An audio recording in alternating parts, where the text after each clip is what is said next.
Hello, hello.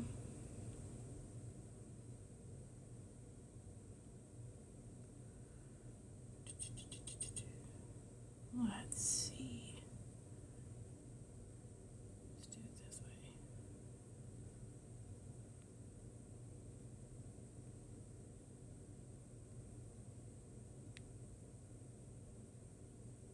Hello, Allie. How are you?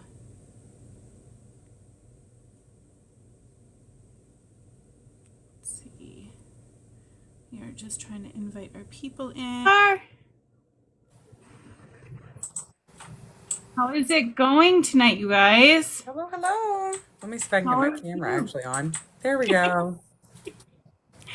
I know Oh, how they're feeling. Hi!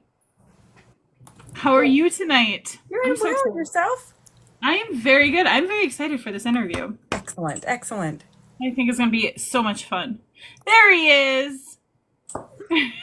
Oh, this ring Your light is self. killing my eyeballs. Right? Well, that's using the ring light. It makes a big difference, though. Aw, There we go. thank you, Vanessa. You're so sweet. Love you. Oh, Waiting on Miss Rizzy. Oops. oh, hi, Jessie. Who We I love refer to as Jessie. Jelly Bean Jess every time I think of her. Jelly Bean Jess. She's amazing. She's Very absolutely amazing. amazing. Hey, Kelly. What to do? I'm going to send one more invite to Miss Rizzy.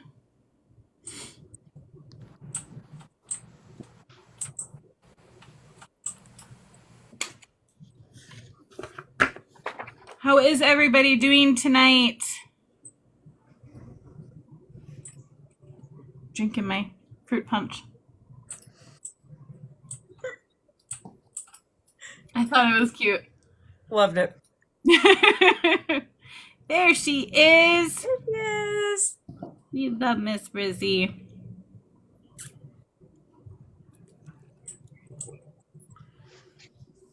Ooh, somebody pulling an all-nighter. Oof. No. I'm too old for all Could it give me 5 seconds? I'm literally scribbling down the rest of my questions and just like, bing, Danielle, bing, Danielle, bling, Danielle. Crazy. You We gotta have a love me, schedule, though. ma'am. Hold Hey, he has no room to talk. He has no room to talk. You would have gotten the questions a lot earlier. He just wants to talk to EA Fortneaux. He's so excited. The infamous. Well, I mean, she is pretty epic. So, for those of you guys who don't know, we are interviewing Miss E.A. Fortneaux tonight. She is the writer of the amazing stories Following the Snow and Snow on the Summit, the Obligates of AErta series. It's amazing. Okay, look. Right. I loved it. Okay. I need to not be fangirling right now. I'm supposed to kind of be professional, kind of, maybe a little bit. So for everybody who doesn't know, can you tell them a little bit about your series? Oh, yes, that's that question everybody asks, and I'm like, yeah.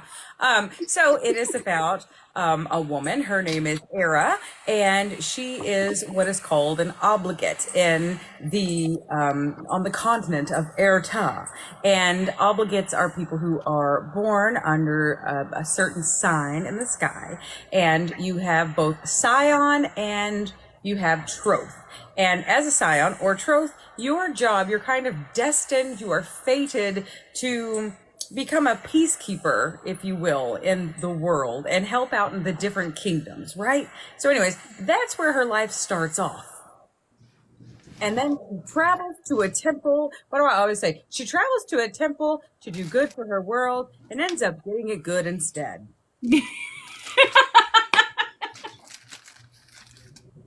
I love that. I love that pitch.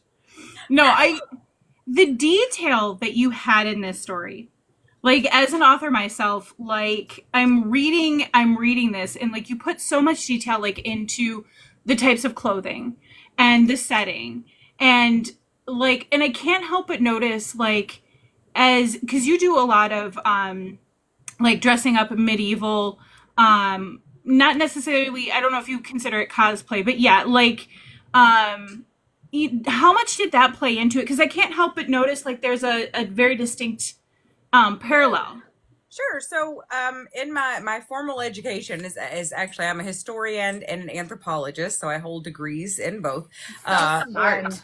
It's and so that that is where I do kind of get a lot of my ideas, and I do weave. So I weave cloth, and it's all reproduction medieval cloth. I don't think I've ever showed anybody that on TikTok. So I do. yes. I think that would be like, because I'm a nerd like that, okay? Like that's the kind of things that for me I would be exactly. See, Rizzy too. My husband makes chainmail jewelry, for crying out loud. Right. Perfect. My husband was literally fixing his chainmail in bed last night. So yeah, We're I amongst understand. friends. No, I love that. I think, and like even a lot of your TikToks kind of have that sprinkling in there, and I think that that's so much fun. It brings it to life, but it definitely is a callback to like what you put into your story, because it is so much in that context. Yes, within my second book, I kind of dialed down some of the detail, because some of the feedback I got back was like, maybe that was too much detail. And I was like, let me dial it down a little bit. But then some people were like, but what kind of dress was she wearing? And I'm like, so third book, I'm trying to find that balance. Yeah, and that's the thing is like, is it what you like? Do you write for what you feel, right? Or do you write for what the comments you get from your readers? A little bit of both. I started out 100% writing what I feel, and no, I always write what I feel, but but oh Lord. No, I always write what I feel, but it is interesting to, there is, you have to look at your fan base some, I think, and see kind of what they're interested in. Mm-hmm. If somebody says, man, that was super slow, maybe reevaluate what you've done there, and in order to pick up the pace of the story or what have you. Well, and that positive that critique, and that helps you as a writer get even stronger. Right. What were some of your biggest, like, obviously you have a background in history. Obviously you are a well-educated woman. What influences went into this story? Like, because it is very intricate. There is a huge, right. So what influences kind of like went into that for you? I literally was laying in bed one night and I looked over at my husband and I was like, I want to write a story, and this is what it's about. Like, and it just kind of started pouring out, and this man's just trying to sleep, and he looked over and was like, okay, all right. And then the next day I started outlining it, just some basic ideas. And I kept thinking, what do good books have? Well, it's got to have something like this. It's got to have a little bit of a twist. It's got to have a good love story. It's me, so it's got to be spicy. Like, so I was like, you got to figure out all of these twists and turns. And I have written historic papers. That is what I have written. And so it's very different jumping into the world of fantasy, into this idea of world building. Did you find that kind of refreshing, though? Is like getting into the fantasy and kind of like going outside of your bubble? Yeah, I truly did. Especially within the context of the second book. I actually, I was thinking about some historic events. I was thinking about some cultures, and then I was like, what would happen if it were reverse? And tucked some of that into my own stories, which was a kind of interesting, fun thing for me to do. It definitely, because you can see, and I think that makes a really good story is like when you can see elements of, things that we can relate to in our own lives or our own history or our own world, but then you take a different twist to it. So it feels fresh. It feels new. I love that, especially because there are a lot of things in the story. Because I would always think when I was reading romantasy or fantasy, when do they use the bathroom, or what happens if they get dizzy, or what happens, like, and so I wanted the smaller details. The pitcher. You use a pitcher. That's what you do. The pitcher. It's hiding under the bed. Where it goes. Like, did you not find it? No, you put your chamber pot under the bed. That's where everybody puts their chamber pot. And then she's just like, we're never talking about this again. was epic. How long did it take you to write book one? 8 months. So from start to finish, about 8 months. But I do tend to hyperfixate. So I say I tend to. I completely hyperfixate. Yeah, just 100%. So yeah, I think I woke up. Let's see, the mumbling to my husband that I was going to write a book. I believe that happened at the end of September, October, November, December. Yeah, 8 months. Oh, So, wow. 8 months, and then it went to editing, and that took a month or two to get back, and then I was like, let's try to do this. And that's like, how was it about the same time frame as writing book two and then book three, or have you found that the process is easier or more difficult? My writing has gotten better, so the process there is easier. But the story has not yet. I have no idea how it's going to end. I have literally no idea how the story is going to end. So, so that's still there. Yeah, and that's it's. So, would you consider yourself? Because I know you had said you had talked about, like, you had outlined. Do you consider yourself more of a pantser or a plotter, or a little bit of both? A little bit of both. I try to section up my story and say, I want to have this scene happen. How do I get from here to there? And then that's kind of when I discover where the story itself wants to go, which sounds Right. strange, but it kind of does. And like, these characters kind of write their own stories as well. And that was another one I was going to ask you, is like, where do you find, like, do you ever have those creative moments where all of a sudden something pops in your head and you're like, oh my God, I have to do this. Like, this has to be part of it. Like, where, exactly. Like, do you find that your characters tend to write your story for you sometimes? Yep. Absolutely. Absolutely. I think that makes the best story. Like, when you think you're going somewhere. Because the thing is if it surprises you as the author, it's going to surprise your readers, I feel like. Sure, absolutely. I think my biggest character for that is Ambrose in book one. Oh, yes. Ambrose goes where he goes. He's unpredictable. He goes where he goes. He just does whatever he wants, and you whatever. just never know what to expect from him. No, you don't. I don't. I still don't. To this day, He's I'm like, like David Book too. Right. Even though he's like, I'm the prince and we're supposed to be blah blah blah. No, that boy is just like, I don't care, Septimus, don't care. I'll do my thing. Daddy Ambrose, somebody said. That's right. That's right. I still don't know who my book boyfriend is. Right? Well, Still you don't know. write very good male characters, male leads. You really do, because they're not flat, they're not one-dimensional. And neither, like, because I find in stories, especially where it leans towards why choose, you usually have like a copy paste. Like, somebody just said that they loved the bad guy, and me and Rizzy just lost. Oh, I'm sorry. you guys just glitched a little bit.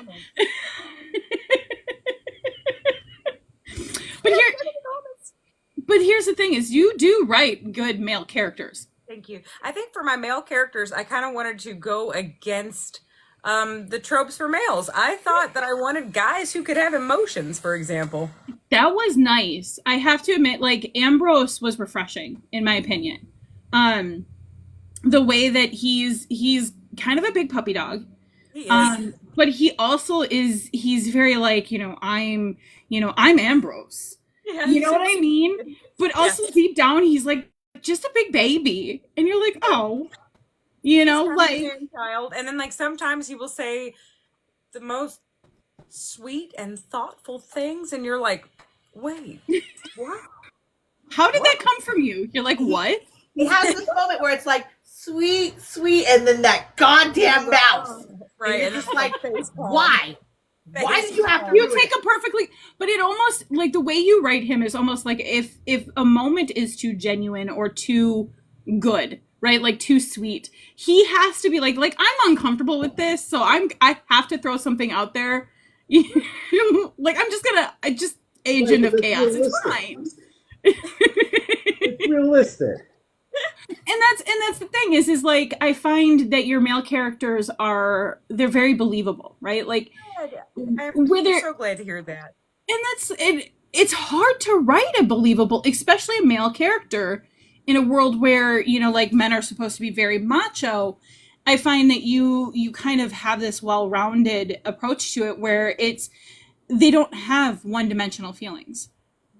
And that, like I found the conversation, and obviously I don't want to put spoilers in there, but the conversation between the three, I felt was that's an important conversation to be had. And I feel like in books that have the why choose element, that is not something that is necessarily explored very much. And I found that refreshing. Yeah, they really don't. They really don't have that. And that is going to be something that is going to carry into book 3.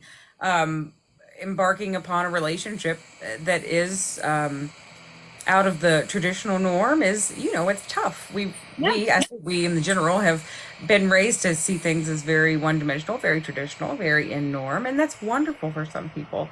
But yeah, those conversations are going to continue on into book 3, and I think we're going to have to watch this relationship progress and grow. Well, and I think it's refreshing that because books really always have been kind of the place where we bring the taboo, right? The things that in normal society we don't talk about.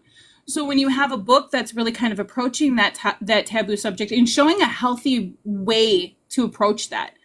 And I think it's too easy to like lean on the unhealthy side of these taboos, where like showing it as a well-rounded balance, like this can work in a healthy way. I think is refreshing because it does allow for that conversation to be had. And yeah, I've definitely received some pushback on that.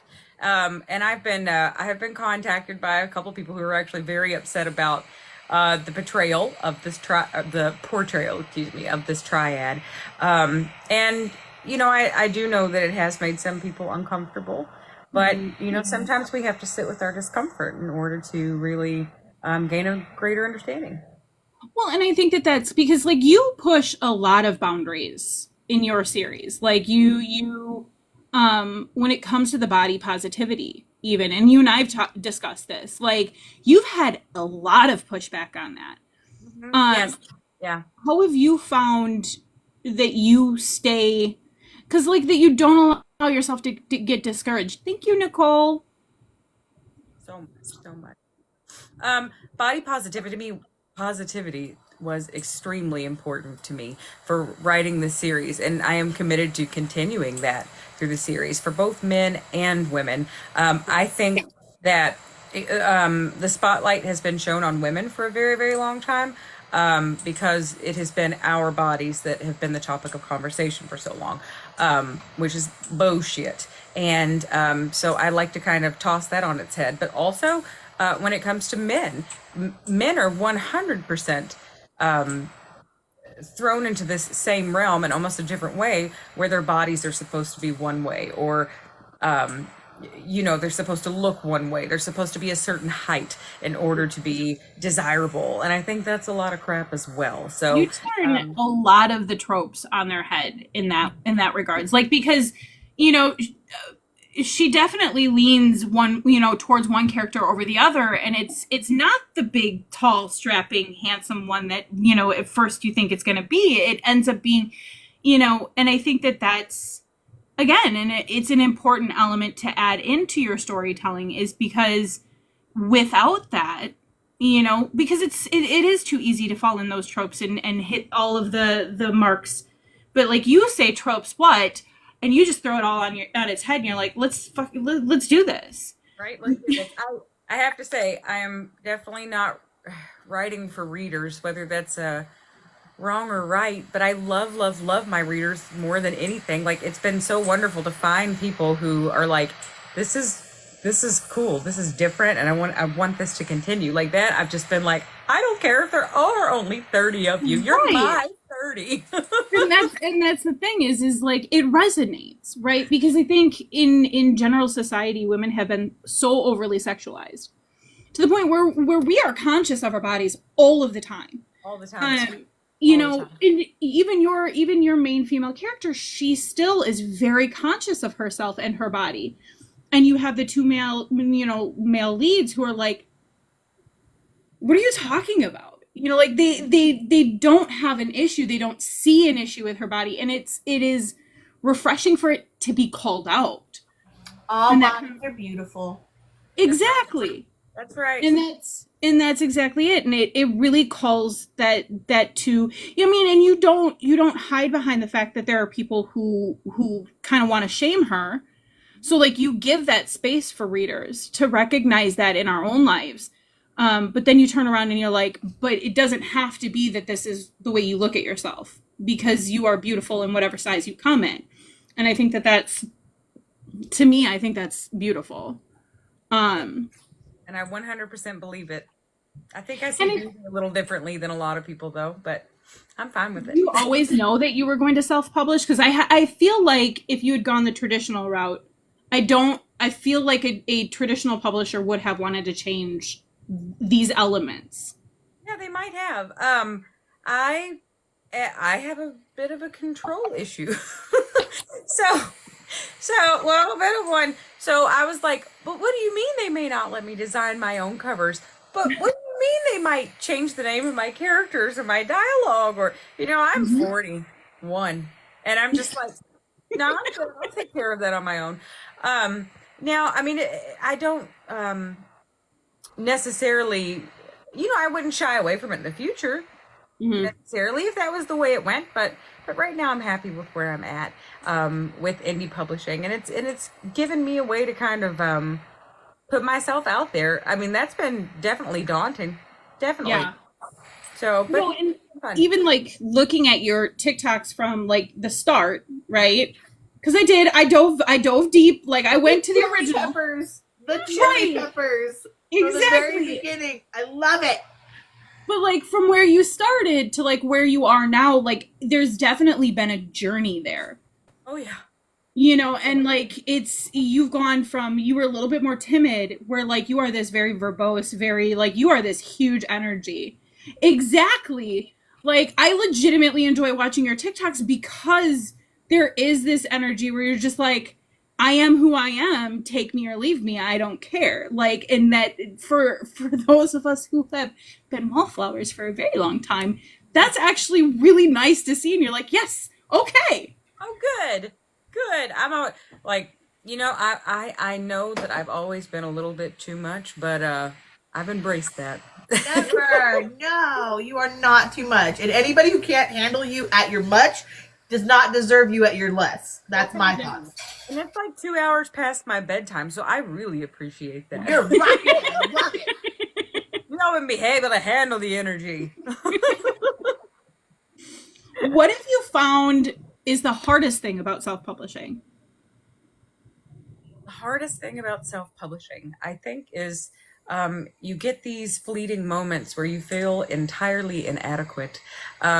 Maybe you haven't made a sale in some time, or if you're me, you kind of stop looking at those numbers anyway. Like every once in a while you kind of jump back to it, but you do start to have a little bit of imposter syndrome as you see people, especially in the traditionally published world, skyrocket. You see that happening and you're still like, man, I'm gonna get to those 5,000 people on TikTok one day. So there's some of that. I think that is sometimes the most difficult part of the journey. And I think that's legitimate. I think we all, whether we're reading, building our reading accounts or whatever, like the imposter syndrome exactly it's so prevalent. Right. And I love, oh, go ahead. But that's it. And I think, just like we are expected to feel certain ways about our bodies or to act certain way, or that imposter syndrome is something that people have as well, and it's real. I mean, we can't deny it, but we can work to overcome it. And I think because you don't shy away from those subjects, you don't shy away from talking about it, and I think that's excellent. What would be your biggest like little tidbit of advice to give new authors who are wanting to start on their journey? Write the story. I think some of the some of the things standing in a lot of people's way is kind of that initial, is this going to be good enough? Will anybody want to read it? Man, this is, oh, look at that. Look, I know somebody right now who needs to write the story. I know. Hey, we And both. I talk to a lot of people in my DMs right now, and they'll send me little snippets and say, "What do you think?" And I'm like, "What do you think? What do you think?" And go back over it and recreate it and look at it with different eyes and just write the story. Just get it down, and then you can improve upon that. You'll learn, you'll build, and I think Exactly. The comment you made about when I did your the Goodreads review, and then you sent me that message on DM, I'm like, please don't tell Danielle that, because then I'll be ganged up against, and that's not fair. She's an amazing, like, I could literally. She is such a good writer. Yes, she is. Yes, 100%. She is so good. I wish, like, I honestly, one of these days, like, just close your eyes and do it. Just close your eyes and do it. Because I feel like, because the reviews that she's written for me, she makes me cry. Yeah, You make me cry, Rizzy. Like, you can't even, exactly. Next question, please. Like, even Jesse says that your reviews. Agreed. Yep. Rizzy says enough now. Drink your juice. Right? So you did mention book 3. Can you give us a little taste of what to expect with book 3?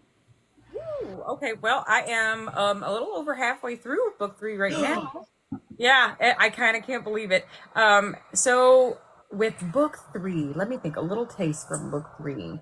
Well, one of the things that I have been wanting to do is to ensure that before the series runs out, we actually get to visit each of the kingdoms. So we will get to be introduced to a new kingdom, but I'm not going to tell you which one at this point. So mean. That's not fair. No, wait. Damn it, woman, I can't ask you because I know what you're going to say. Never mind. This woman, I swear, Danielle, you are bad. There's like different levels. It's like different levels of bad. And you both are on two. Moving on. We love you, Rizzy. We do. Well, that's my portion, Mr. Moonracer. You're up. All right, my stuff's going to be a little bit more boring. It's not really about the book itself, but it is. So you mentioned the other kingdoms. When do we get a map? There is a map. It's in your book. Where? Like the second page, third page. I also have a website. Was that it? has a map on it. Yeah, the website has like all the little information about it, that little banners and stuff. It's so pretty. Kingdoms. I love map See, making. I didn't actually. I didn't read the hardcover. I read the Kindle You read it on because you. it. Oh, and if it's on Kindle, Yeah. I have noticed there's a lot of weird formatting issues on Kindle. Yeah. Leslie, Oh. I have seen them, but she knows.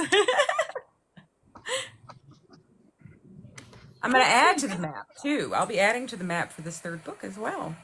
So did you draw it by hand, or do you use software for that? I use software. It's called Incarnate, and it is so much fun. There's the map. Look at that map. There it is. She's Isn't dead. it gorgeous? Mooney's It's so like, I gorgeous. missed out. I would love to do an all color one day, like an all. You live in the same house. Just go get the book. So far away. Too far away. No, Do you want I me to think read we you? actually. No, it's That was an easy question. That was good. Give me another one of those. well. You said you're going to expand on it. How far out are you expanding? Well, eventually, I'd like to expand to an entirely different continent. Yeah. Really? Mm-hmm. That's an eventually. But you will. I like to put the little cities on, like as you're introduced to them, and then they'll show up, and if there's a different city that they visit in that book, I like to put it on there. I don't like to throw them all on there at once. I don't know why. I like that. Yeah. Yeah, Again, just kind of develop it slowly. yeah, develop the map slowly over time. So, As a self-published author, what do you feel some of the traps that have been laid for self-published authors? Well, there's the fact that if you publish through KDP, page reads are abysmal as far as the financial gain that you get back. But it is where a majority of your readers are going to come from. I know one thing. I priced my paperback way, way, way too low for the first one. I had no idea until a person who owns her own bookshop was like, "This is not enough." Like I didn't know, and I thought I did all of the research, and I think that was another thing. I just thought, I'm a new author. I've never written anything. I don't think anybody's going to read this. What's going to come of this? I can't make it $19, so that, was another kind of pitfall. You start to do all of your own research. There's all kinds of different answers to every question that you ask the internets. One of the best things I have found is just like going to another indie author that you build a relationship with and then you trust and be like, what is happening? What in Ingram Spark is going on in this room? Yes. Yeah. Yes. Wow. Ingram Spark. Well, yeah, and witnessing the frustrations that an author that I know very well has gone through is yeah, there's a lot of garbage information out there, and Yes, it's almost like they're pitfalls that are designed purposely to confuse and deter a lot of the authors, and it's just unique to ask that question from each author and be like, hey, so what did you find that was just stupid about this process? Yeah, And it's then definitely been wild in that case. That is the truth. I mean, and yeah, if we had agents, then we may have other people doing it for us, but that is not the case. An indie author is a marketer, their own HR. They are their, you're all of it. it's exhausting and daunting. Now, you mentioned you designed your own cover. Uh-huh. Where did you get all those elements from? Not that I'm looking for them. Canva Pro. Are they really on Canva? Canva Pro. You got to buy the subscription, but I have found that it's really worth it to get images that are not copyrighted. Commercial licensed. Yeah. That's the one. So yes, so I do lots of layering, lots of color changes, bring in elements that would be important to the characters in my book. They all do reflect something that happens in the book. I will say that as well. No, we absolutely actually love Canva. That's number one. So, spraying your own books. When did you get that ambition? Not too long ago. Let me see. I've got two here as well. Let me move this. My uncles used to spray model airplanes. Mm-hmm. As a kid, and I always thought it looked really cool. So when everybody was going gaga over sprayed edges, I was like, I like to art. Let's spray edges. So here's one set. Those are This is gorgeous. the paperback. Super low price the books on those ones too, and all of her art readers were like, "What are you doing? Those Right. are worth more." I remember asking you guys, and you were like, no.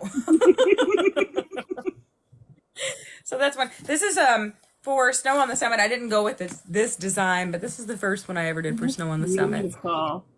Changed that up. I was like, I don't really like that anymore. So Takes too long to read and put on and stick and. so many stickers.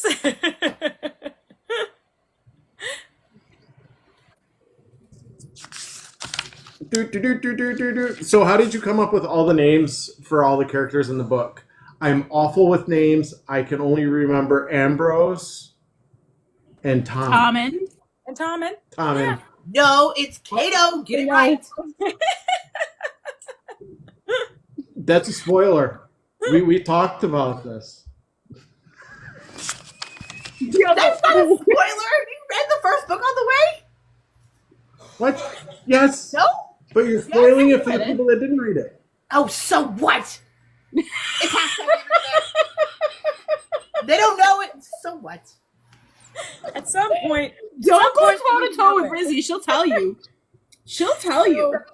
Names are kind of a funny thing. I don't have any children, but if I ever had a little boy, I always wanted to name him Ambrose. Isn't that silly? But that's exactly what that came from. Name. I've loved it. I have literally loved it forever. And then, hi Jasmine, you walked into a couple authors and a couple of buddies chit-chatting. She knows what she walked into. She comes in all the time. Oh, you know what you walked into? So with AErta, it was kind of funny. Like I started off with a name that was actually in an SJM book, and I didn't know it because I'm not up on my SJM books. And then I was like, what? And so I had to switch it around. What was her name originally? I made a TikTok about it just recently, and I can't remember because again, Wasn't it like Eris or something like that? Like it was close? Aylin. It was Aylin. Aylin. And I thought I made that up. Okay. Well, I didn't, because somebody else had it, a very famous author. So I was like, ugh. So, I actually started changing things up. I was moving things around. I was like, well, let's try to make this from scratch. And I came up with AErta, right? And then here's the funny thing. I always check my names. If I make up a name, if I make up a name, I go and try to do some research, because 9 times out of 10 you're going to find that it is an actual name or word, and I want to make sure that I would never be portraying a name that has some sort of like cultural importance or connotation or meaning. So, well, anyways, I put AErta in, and what came up was that it was Old Welsh for the word snow, and it was meant to be. Yeah. She is from the frozen north. So I was like, well, that's it. That's literally it. There's your name. Yep. Gotwig, I just remember being like, oh my gosh, I need a name so bad and I am exhausted. And I was looking around my house and there was a wig and I was like, Gotwig. And I was like, oh, that's his name. So, Sometimes it just be like that. sometimes I've got faux hair laying all over the place. So, it works. So, what were some of the major influences in making the story? Well, some of it is social commentary. I think people have picked up on that in some way, shape, or form. And it's been an interesting way for me to kind of get my views and viewpoints out there. Not that I ever try to put those on people, and it's not to get my viewpoints out there, but it's just something that things that are important to me, such as body positivity, such as a society that is accepting of LGBTQIA characters and not as side characters or comedic relief. Yeah, and it's not like you're really pushing your views out there, but you're at least introducing people to that different perspective of things, and that's Normalizing. what's really enjoyable is because in these stories everybody is perfect and pristine, and it gets frustrating. It's like, man, I can never get a six-pack. I could do sit-ups for days and I still just get an ab. An ab. Yeah, and I think that's just I got a one-pack. A one-pack. I'm fine with a one-pack, and you're clearly somebody who is deserving of love. And I think it's ridiculous that we think that the notion that the only person who is desirable has a six-pack, has this or has that. I think that's absolutely ridiculous. Or a big thing right now, I keep seeing all over TikTok and all over Facebook and things like that is, how does this handsome guy love this large woman? Well, fuck it, because he does. That's why. Exactly. Right? She's got a personality. Right. And she likes me. Cat in bed. It's an amazing thing. It's an amazing thing what a personality can do in a relationship. Yeah. It truly is. So, but I got so overseeing that. So like Kato, I don't know if anybody's picked up on the fact that Tommen, that's his name, Tommen, Me and Rosie. Oh my goodness. He's not tall. No. He's not a skyscraper. He's not 6'8" Ambrose. And that's because you even call it out in the book. You even call it out in the book that, like, she prefers him, even though she should, like, the one that's big and hunky. She's like, And no. the pretty boy. The Right, scion. Common's better. You know, like. Dude, he's a man, baby. Granted, he's a wide choose author. Why choose? Okay. There you go. So, did you insert anyone from your own life into the book? I did. Yeah, I sure did. So, my best friend is Karis, and it has been an amazing journey to kind of watch her grow. She has and is very open about her diagnosis with bipolar 2. And so I wrote some of her experiences in with Karis and some of the things that she has gone through. She's also Karis's perfect body double. Y'all, this is going to sound maybe hilarious, but Ambrose is actually, well, I am actually most reflected in Nan and Ambrose, believe it or not. I can see that. I can see that in the personality type. Yep, I am a Nan. I'm a Nambrose. I'm Nambrose. Like, that's it. Now, Era is a lot of me too. I will say Era is a lot of me too. A lot of things that Era spouts off have come out of my mouth, and I can't take those things back. So yeah, so a lot of those things are coming out of my mouth. Who else? A lot of them are actually based off of people in my life. The Taylors, the Melanderers, those are based off of a favorite couple of mine who live close to me, and they are dear to my heart, and I 100% based both of those characters off of those two gentlemen. The pants. Oh, it's so shocking.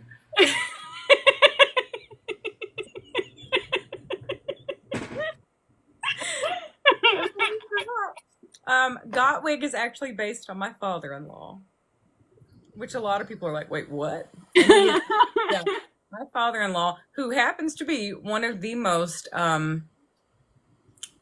kind and soft humans I have ever met in my life. And why he plays this Gottwig character, and I think you'll get to understand it a little bit more in book 3, because he's got to come back.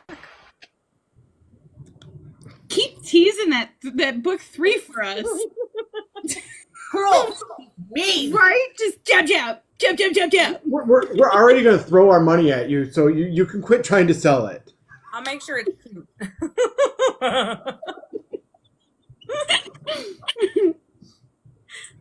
So, of the two books, what was the hardest part for you to write? Of the two books, there is a scene that Era comes in on where a woman has had and suffered a traumatic birth. And that was definitely the hardest scene to write. And that does partially come from personal experience. And I think, especially getting across the ideas of feminism, of masculinity, of living in a patriarchal world, of one of the things that I was thinking about is the fact that women of color are dying in numbers that are massively higher than their white counterparts. And it's largely because people aren't paying attention, because they're being neglected, because they're not being paid attention to. And so that was something that was difficult to write, but was on my mind intensely when I happened to be writing about when I happened to meet a scene that was as emotional as that was. Though I gotta give you props on that scene, because I read that scene and Era handles it like a freaking boss. Yes, she did. And all these other guys are like, do something.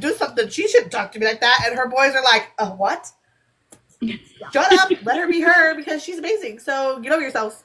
And we're royalty, so And then I'll say the end of book 2. I sat and cried through the end of book 2. I could barely deal. I kept going, can I actually do this? Mm-hmm. We're not talking about that, ma'am. I'm still mad at you for that. I'm still mad We're at you for so that. in trouble, both of you. Book 2 endings for both books. Not happy camper. Yeah, I'm gonna try not to write a cliffhanger. I get to the point in a book where I'm like, my goodness, my word count has gone crazy. I just need to stop. And then that's kind of how the cliffs be hanging. Yeah, you're just like, okay, I gotta be done here. We have a grief support group for So on the Summit that meets on Monday for this exact reason. Jesse knows. I did too, Jesse. I did. I cried. I cried through it. I cried. I was typing like, Right. That's when you know it's going to be impactful, though. As the author, when you're crying and you're like, I'm the one writing this. I could make it stop anytime. And I'm gonna be honest with you guys. I cry like 1.5 times per year. Mm-hmm. Yeah. I don't know why. These things just don't usually tear up, and if they do, it's usually bad. Right. An unstoppable flow. And that was bad. It was so bad. Like, yours was bad, Danielle. Like I said, it's levels. There's levels. Danielle's, I cried through the last 4 chapters of that book. Sobbed. Ugly sobbed at work. Your book, I had to put it down. I had to literally put it down and stop reading because I was like, she did not just do this to me. She did not. That's how bad it was. And you're gonna fall for it again, Riz. Uh-huh. Yes. My husband just came in. He goes, she cried like she did when Dobby died in the Harry Potter movies. Like ugly cry, hysterical sobbing. That's how bad it was. I literally had I snot, tears. My coworkers were like, what's wrong with you? We will send you gifts next time. Right. Of solace. Yes. Tributes to your suffering. Then on the flip side, what was your most fun part to write? Some of the things we cannot talk about on TikTok because I don't talk in code well. My eggplants get mixed up with my peaches and things just start coming out. So, when we're talking about scenes that aren't that, I think the scene in the second book. Okay, wait. In the first book, I liked their trials and like the grooming scene, where they're getting like hair ripped off and piercings and all this kind of stuff. And in the second book, I really liked the scene with the scholar where they're in the library. I don't know if you guys remember reading that one or not, but they're in the library and she's meeting up with the scholar. The old guy. And and everybody's like, we love old men. And she's like that too. Oh, what a cute old man. And then she's like, bitch, like, Stuff these in your shirt. Right. I'm stealing his books now. Like, Yeah. Old man. yeah, I really did enjoy that. It's kind of, again, I don't know if I should admit to the kind of person I am, but that's that's. It makes for good stories. There you It's go. amazing stories. Kind of So apologize. I know technically it's time for me to be passing it off to Rizzy, but I have one more question. Is other than Lexington, what other events are you going to yet this year? Oh, okay. So Lexington in September, there is an event called, I've got 2 of them mixed up now. Okay, so I've got one in Georgia, and I can't remember the name of it. Put her on the Georgia- spot, why don't Georgia you? Con. It's Black Hearts Masquerade, y'all. Mystic Falls. Yeah, I was going to say Jesse says Mystic my Falls. God. Again, I want to mention the fact that this lady gets in bed at like 8 o'clock. Okay. You're doing great. I appreciate You it. are holding it together really well, Ian. You guys are great. You're doing an excellent job. The only way that Rizzy can be involved is you guys stay up late. I was like, if I just remember to put pants on, I'll be fine. So Mystic Falls, that one is in Covington, Georgia, where they film Vampire Diaries, and they're gonna like take us on tours and things like I'm that. jealous. That one sounds so fun. That one sounds fun. And they said Masquerade, and I was like, yes. And And then I am going to another one. Guess what? Can't remember the name of it. And that is in Jamie. When do we go? He's playing video games. Husband! No No, things! July. I think it is July. I think Mystic Falls is in October. Lexington is in September. I believe it's April, June, and November. and that one's in Tennessee, ladies and gentlemen. Woo! State of Roots. Country music. I can't believe I can't remember the names of them. I will figure that one out. Eventually. When we have you on for book 3, you'll know that question's coming. You'll just have them all prepared. Yeah, I will. Yeah. Well, I hope to fill it up. We'll be able to grill her a little bit more at Lexington, so that's okay. And then I will pass. Pass it off to Miss Riz. I was like, wait, what? We're passing the baton. My turn. So I give the questions out from the reader's point of view, as you've heard multiple times, because I am in your DMs constantly when it comes to your books. You mentioned your friends earlier, and I know from a fact that in one of your lives you said that you have a group of like the Fab Five or something like that you call them, that are part of your book thing. Do they critique your book, or do they give you feedback and stuff like that? Yes, they will Okay. do both. There I will usually have a list of questions because sometimes when I hit hard, I hit too hard. And so, it's nice to be able to say, how did this impact you or affect you? If I change the tone of this, how then would it make you feel? There is a scene in the end of book 2, end-ish of book 2, where we have sword crossing. I'll call it that. And people was trying to shit they pants, okay? Their skin pants. And I was trying to figure out, okay, what about it? I know that there are some people have religious issues, or some people have more traditional values when it comes to the subject. But I didn't want to hold back from it. I didn't want to be like, oh, but that would never happen because it's, all about her. It's all about AErta. But, the relationship is more than that, or could be more than that, or might not be that at all. We'll have to see in book 3. So how did our Fab Five have they changed it from like when you started the book, like when you my question, if I can speak properly, how have they influenced the story since the original? Like, were there any big dips that you had from like the first cut to like when you finally did Following the Snow?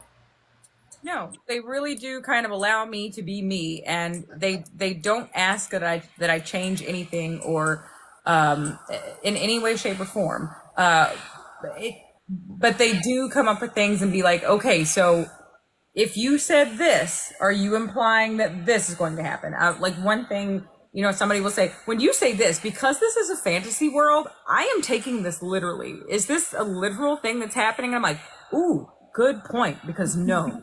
No. Yeah. So that for sure. Okay, let's see. That I had Wang instead of Wing, and they caught that. Wang instead of Wing. Okay, I love that your husband has been in more of your videos. Like, I see a lot more of him versus like what Danielle was saying, how you started from the beginning and now. How has he taken to the spotlight? Like, how is he? Is he like enjoying it, or is he just like, ugh, why? Jamie, what do you think? Could not care less is what he just said. I like it. And has he read both your books already? You've read both of my books, yeah. Multiple times, he says. Multiple times. I don't think he's read the second book multiple times, no. Does he have a favorite part or character that like he's so? Jamie, come.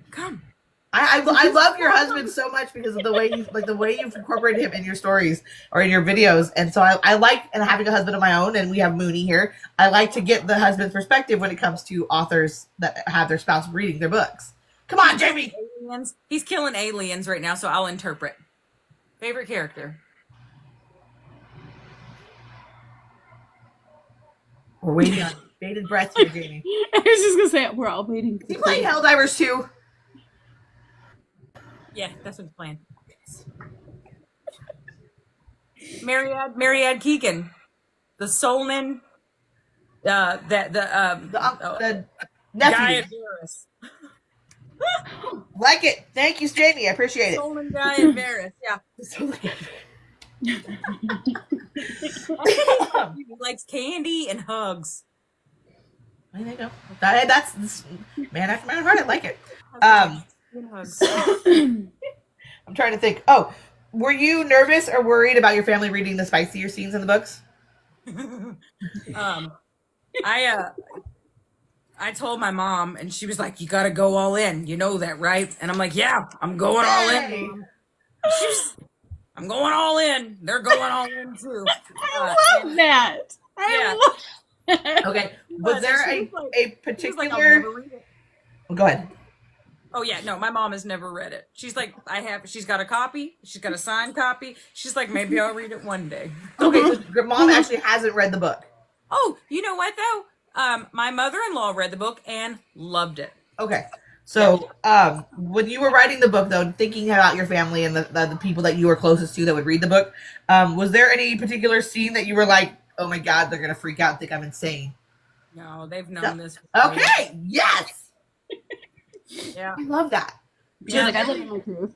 Like Danielle's the same thing. My 86-year-old grandmother read it and loved it. So, yeah. Love it. Okay, what else?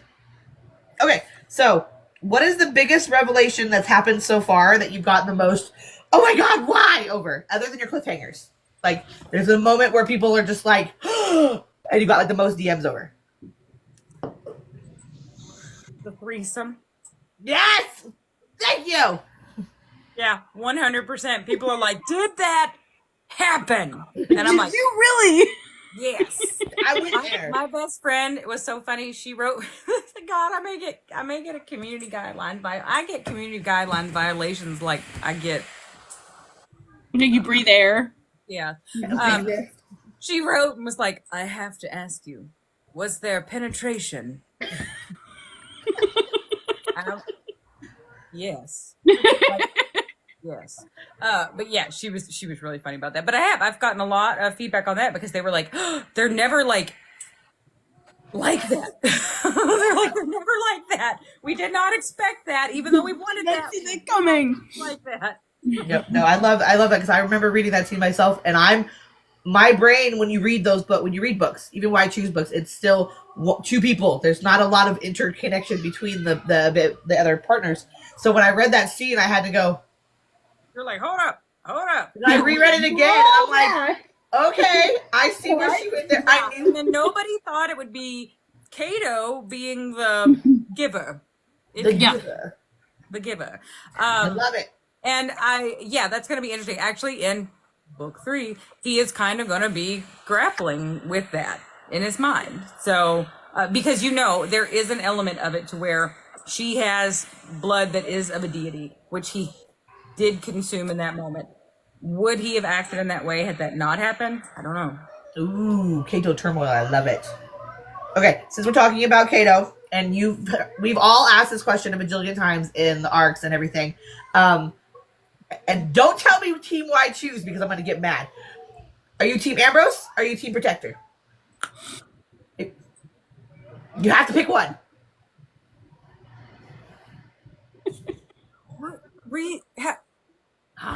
She does this all the time. I know, I do. I literally do this to her all the time. If I had to choose one of the men, am I allowed to choose a different man from the book? Or should I? No, go ahead. I want to hear if you had to choose one guy. Like we do Ambrose and the Protector because that's our usual go-to. But if you have one that you could pick specifically, like Jesse, we know is a Septimus, Team Septimus. So I know. I was thinking about yummy old Septimus. No, I am married to a complete Tommen / Cato, but honestly, it'd be Ambrose. woo! Yes, It would. It'd be you heard it Ambrose. here, ladies and gentlemen. Yeah. I'm married to an adorable cinnamon roll who sword fights, right? I mean, it's completely what it is. But, yeah, again, oh my God, is that narcissistic because I'm Nanbros? I'm gonna have to I look mean, into it then. you know your worth, so I mean, why wouldn't you love yourself? So Maybe that's True. my True. goodness. And Okay, you would do what you like. So I mean, there's that. Yeah, very true. Yeah, I'm gonna run with that. Lord So, mercy. all of your side characters, I told you before, they have so much realness and they're so complete, and they not only are they there as the side characters to support Era and the boys, but they have their own just ownness to them. Did you happen to have a favorite between the books that was like your favorite side characters? I know there's a lot of them. There's a lot of them. I love Rochelle. I love Sinden. I really want to see Elaine's story progress in the second book. I also I want to see Gottwig again. I want to see those kind of, again, not mainstream. He's a very small and kind of creepy man, and but he also has a heart, So Exactly. and Evander. We love Evander. Love We him. love Evander. Okay, so that one. Oh, how has your day job been incorporated into the series? Because I know you've mentioned how you've got your Miss Brilliant educated girl. Like, has there been ways that you've incorporated that not only from like your maps and your culture and stuff like that, but anything else that you brought into the books from that particular thing? All of the teachers, all of the professors are based off of colleagues and coworkers, and we had hilarious time. I would come in and be like, I'm going to put this, did you just do that? Because I'm going to write it in a book. And it became such a funny thing. And they've all read it, and it's so hilarious to see them come back in and be like, you actually put that in a book. And I'm like, yeah, I did. They even just down to their mannerisms as they teach, because everybody's got their own teaching style as well as learning style. So when I was creating those characters, just kind of incorporating different teaching styles even was something that I had a lot of fun with. I love all the teachers. They all have their own little bits. They do. And Gottwigs, that water. No. Yeah. No. Yeah. Traumatized. Okay. So were there So any were the Obligates. yes, So many poor obligates. babies. Don't never look at water the same again. Right? Or their goblets, excuse It me. definitely made them think twice. Oh, true. Were there any Easter eggs or foreshadowing in the books that you felt were overlooked? Because obviously you have your readers talk to you and tell you about it. Were there any spots where you're like, you were too subtle with it and you're like, oh man? Yeah. And then I've had people go back and read it a second time, and then my DM's like, wait a minute. Yeah. So, give me one. Give me an example. I can't because it is revealed in book 3. You're so mean. Okay. Well, okay. So we know there were some. Were there some that readers spotted immediately and you were like, yeah, I'm glad you saw that? Like there was reading through it? I don't remember. You're like, I don't. That's okay though. That's okay. But if you don't remember, that's all right. Because we will eventually double back to that and you'll be having lots of DMs that are like, There's a lot going on in the first book. Katie wants to know when book 3 is coming. I want to know when book 3 is coming. Yes, it is slated for November, but actually I'm doing pretty daggone well getting through it, so it may be a little earlier than that. ooh, exciting. Yeah. Although I am flirting with the idea of a novella. When Era goes to the den towards the end of book 2, and Elaine is spirited away by none other than Gregan. No! I know. I'm mad about that. Mm-hmm. So He got what he deserved. And I'm interested in possibly a novella of both her and Sinden's time when all Nether is breaking loose. Yep. What's happening with them? I like that idea because she's got to do with you know what and the you know what. I can't say because you two haven't read the book yet, and if I say it, Exactly. it'll give it away. Uh-huh. But okay. My last question: your books rock the body positivity. That is something that I absolutely love about them. and you've proven that with your art that Era is not a tiny little thing with big boobs or a big butt. She is well rounded as a physical person, and I remember you mentioned something about being a size heavier when you were once upon a time. Did that help push the being in that mentality back then while writing it now? Did that help push that for you? And you were just like, I wanted to see a character that was like that for girls that are still like that. Like, So what? this is going to sound entirely narcissistic, but I thought I was super hot as a size 24, and I landed super hot dates, and I was like, wait, where's that representation? Yeah. And the reason for my weight loss, my dad had a massive heart attack, and so I was like, fuck, I got to do something about this.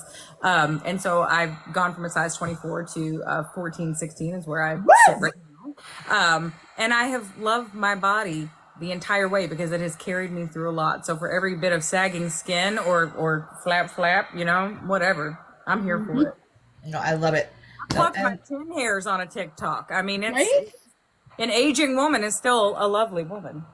You don't, you're aging like fine wine, baby. You are gorgeous. Very gorgeous. But yeah, that's all I have. Do we have any questions in the comments? Does anybody have questions for the lovely EA? Age like fine wine. Mm-hmm. My mother used to say, she was like, yeah, I'm aging like spoiled milk. I go, Mommy, no. Isn't spoiled milk just lovely yogurt? Exactly. See, perspective. Perspective. So we've got this one here. Is that the hardcover? You have it upside down. Upside down. I've Is it got, upside down? here's the hardcover of the second one Oh, pretty. with the sprayed edges. And then, And then this is the soft cover. Which is different than the hardcover. Mhm. Different colors. Hardcover. I always like to make them a little different because it's fun. And that is still on the summit, and then you stick them together. And that's so beautiful. Evie, not me running. Get to it, the girl. sun. Evie, you will love these books. They're so good. These are amazing. There's a whole lot I'm going obsessed. on in them. They're so Evie, good. Evie's was the first indie book I ever bought when I started getting in all of this. She was one of the first persons I saw on TikTok and like would talk back and answer questions, and I was like, oh, Right. I did it. So Evie's amazing. She's an amazing resource. She's an amazing human. Like, we love Evie. Like, she's just so sweet. She's like, what? He said, I just bought them that tonight. little hand videos, and I'm gonna tell you what, I don't know what it is I about little know. hands. It kills me. It cracks me up. Oh, and I Katie love just bought them. Katie, I'll get them to you. Yay. I love that you guys, like you and Evie, I love the conversations that your guys' books, your writing, and your content on your channels bring up. I just think it's so positive, and I love it. Okay, so we're going into the Mad Libs. Oh, God. For those of you guys who don't know, I picked a Mad Lib from Miss EA's book herself. So I took a page. The rules state Mooney only gets smelly once.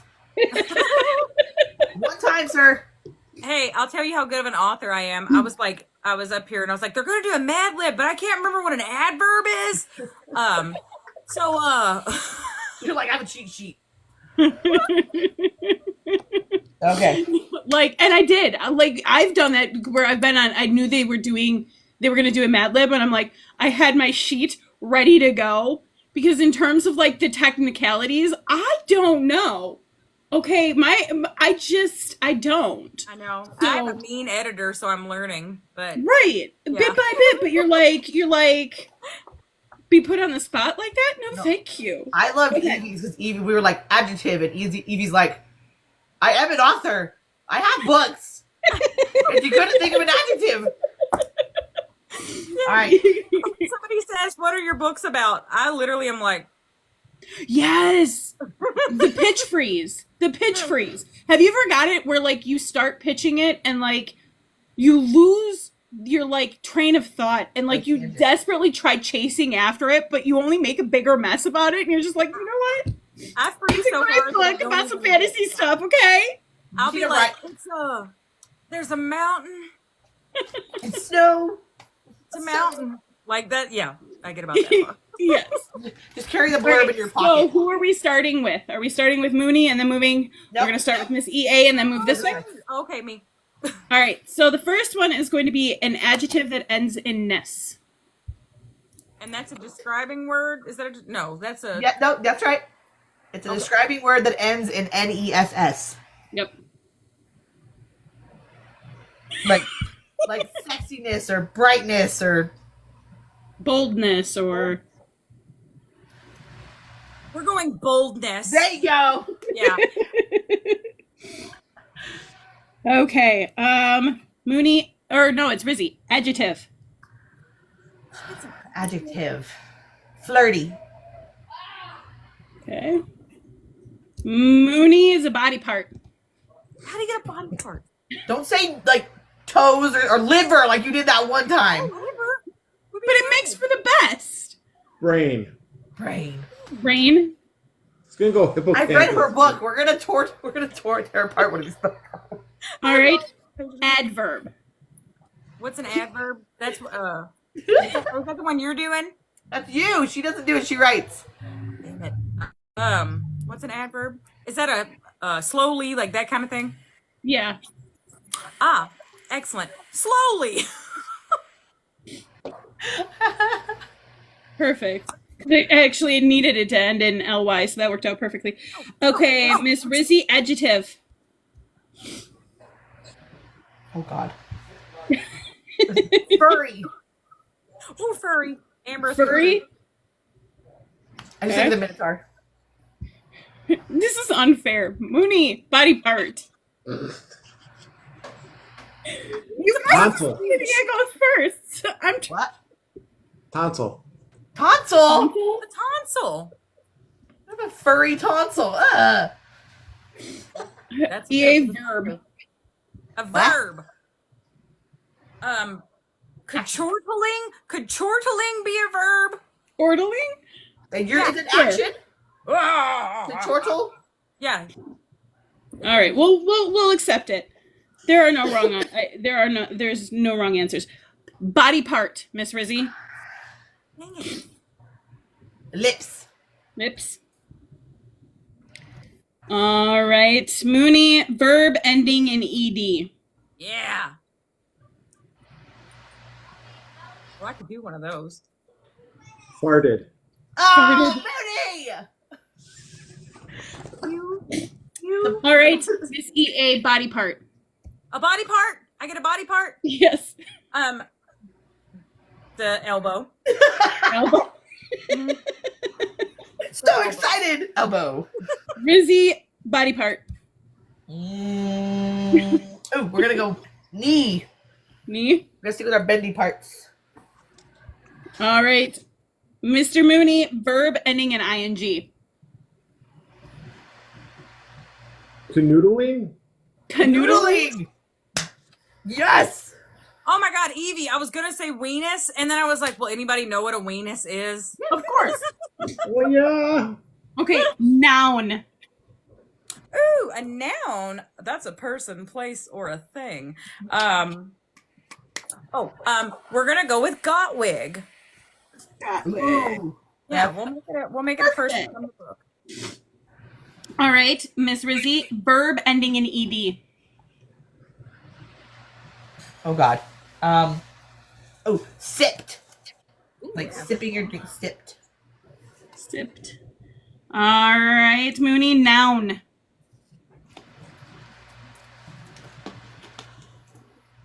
Rock. Okay. All right. Noun. Noun. Another noun? Uh-huh. How can I beat rock? Person, place, or thing. Okay, we're going to a place. The library. Library. I like it. So we threw a rock in the library. You get Rizzy. You get adjective that ends in ed. Again? Oh crap. Crapped. Crapped. I couldn't think of anything. That works. Mooney, verb ending in ing. Kicking. Kicking. Oh, I was thinking puking, so that's good. The farts and crap. You whatever. Well, it's good that yours is an adjective then, I suppose, EA. Yes, it is. What's an adjective again? That it's a descriptor. Describing. Yes, describing that ends in Y. Okay. Oh, that ends in Y. We're going to do hairy. The furry. Yeah. Okay. And the And all right, Rizzy, body part. Oh crud. Dang it. Toe. Toe. Stupid toe. I was like, look at my foot. That works. Mr. Mooney, verb. Verb That ends in is ED. ED. Shave. Shaved. Yeah. Oh, I thought he said jaded. I'm like, what? Okay. Verb. A verb. That ends in ED. Oh, that ends in ed. The first thing that came to my head was tupped. Tom? What? Yeah, it's a Kentucky thing. You tump something over. Do it. Yeah, We'll I just take think it. that would be a Kentucky Rizzy, thing. what is a verb that ends in ED? Tupped would also be interesting. Like for breeding sheep, they tup. Yeah, they do. They do. A verb that ends in ed. Yep. Oh God. We got a couple left. Babe, what's a verb that ends in ed? And then my husband goes blank. You ask me that, and then I go, "What the fuck is a verb?" Glad we're all there. No. What? Emaciated? That is stabbed. Stabbed. The describing word. Okay. No, emaciated. All right. Mooney, adverb that ends in LY. Quickly? Quickly. I'm gonna mad lib. All right. Rizzy, EA, adjective. Right. Tiny. Piney. Tiny. I might have made that up. Whatever. We'll go with it. We're gonna roll with it. It's fine. Like spicy. All right. Last one, Miss Rizzy, body part. Pick a body part. Weenus. We already picked weenus. You already picked fibula. Fibula. Oh, fibula. That's good. There you go. We let my husband be a part of this All one. right. Are we all ready? I don't know if we're all ready. Oh, I don't know if I'm ready for this. This is gonna be so okay. All right. Abandoning all thought of boldness, my flirty brain found his, and slowly I forgave Jen Markley for her overeagerness. For the briefest moment, I worried Tommen would find my furry distasteful, but his tonsil chortling around the base of my lips, and he practically A chortle could be good. Like that. That's a location where a chortle would work. Hey, tonsils on her lips. practically farted into my elbow. His other hand came to my knee, canoodling its got wig, while his thumb, what is this one? Sipped its rock wave of library, inundated me, and everywhere he crapped was left kicking his hairy toe. Shoved and thumped mine, and I stabbed quickly at the tip of his piney in between my fibula. Oh my God. I'm dying. I can't breathe. Oh my God. I think that worked. I think that Send me a worked. copy of that, please. I definitely will. That It's was like like it that. came Poor Gotwig. Yeah, the fleet team needs that. I never want to canoodle with Gotwig. I'm just gonna throw him. right. Didn't know that Kato had hairy tonsils and put on her lips. poor Era. Yeah, I know where your tonsils are, but her lips in his mouth or his tonsils are just like coming out. In my mind, he has tonsils that he can. He's just like, He bleh. has, come out of his mouth and he can move them independently. paranormal version of following the snow. Be written this way. Oh my God. Exactly. But here's the thing: if you guys want to know what really happened, just pick up a copy of Following the Snow, and you'll find out. If you want to know what it really says, which is also just as epic. I'm just saying. Thank you. So, thank you so much for coming on here, EA. Thank you so much for staying up past your bedtime, hanging out with us, and Always just fun. talking amazing things about your book. I appreciate it so much. And we love you It so was much. my pleasure. It was my pleasure. Next time I'll be, like more awake. I'll caffeinate or something beforehand. No, I appreciate it because, like I said, I wouldn't be able to do this without your willingness to stay up because it's only 8:20 here for me. And so I'm like, I love you all. Thank you for letting me play. We are crossing the time zones. That's right, we are. We're road But I hope you guys have a fantastic night. Thank you, everybody who came to hang out with us. Love you. If you go pick up her book right now, it's amazing. We love her. Yeah, Jesse says it's 11:20 there. If you don't mind, leave a review. All the Yes. reviews. All the reviews. We love reviews. It's All right, you guys. I hope everybody has a great night. Thank you for coming and hanging out with us, and we will see you guys later. Thank you. Bye. Bye, guys. I never know how